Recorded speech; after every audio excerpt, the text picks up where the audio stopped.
ঝলমলে দুপুর, এর মাঝে রাস্তায় জড়ো হয়েছেন শত শত মানুষ। মাঝখানে নরম বিছানায় শুইয়ে রাখা হয়েছে ছোট্ট ছোট্ট কয়েকটি শিশুকে।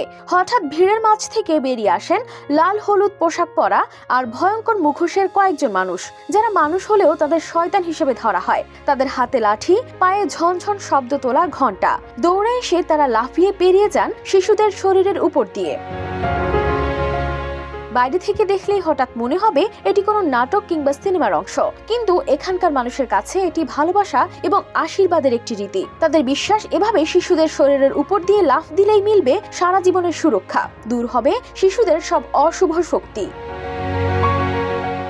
এমন অদ্ভুত দৃশ্য দেখা যায় স্পেনের ছোট্ট গ্রাম কাস্ট্রিলো দে মুরসিয়াতে। এই উৎসবের নাম এল কোলাচো। প্রায় 400 বছরেরও বেশি সময় ধরে চলে আসছে এই ঐতিহ্য, যা প্রতি বছর হয় ক্যাথলিকদের কর্পাস ক্রিস্টি উৎসবের সময়। উৎসবের দিন সকাল থেকেই গ্রামের রাস্তায় সাজসজ্জা শুরু হয়, রঙিন পতাকা উঠতে থাকে, চারপাশে বাজে ঢোল আর সিঙ্গার তালে তালে গানের সুর। শিশুরা রঙিন কাপড়ে মোড়ানো পাশে দাঁড়িয়ে আছেন তাদের বাবা মা, এতে তারা উদ্বিগ্ন হলেও গর্বিত।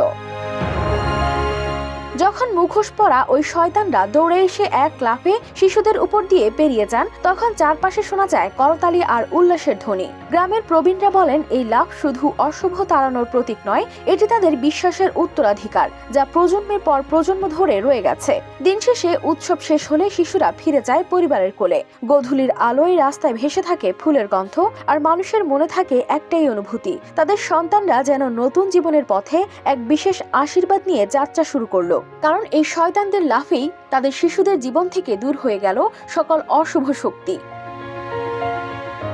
News desk, RTV।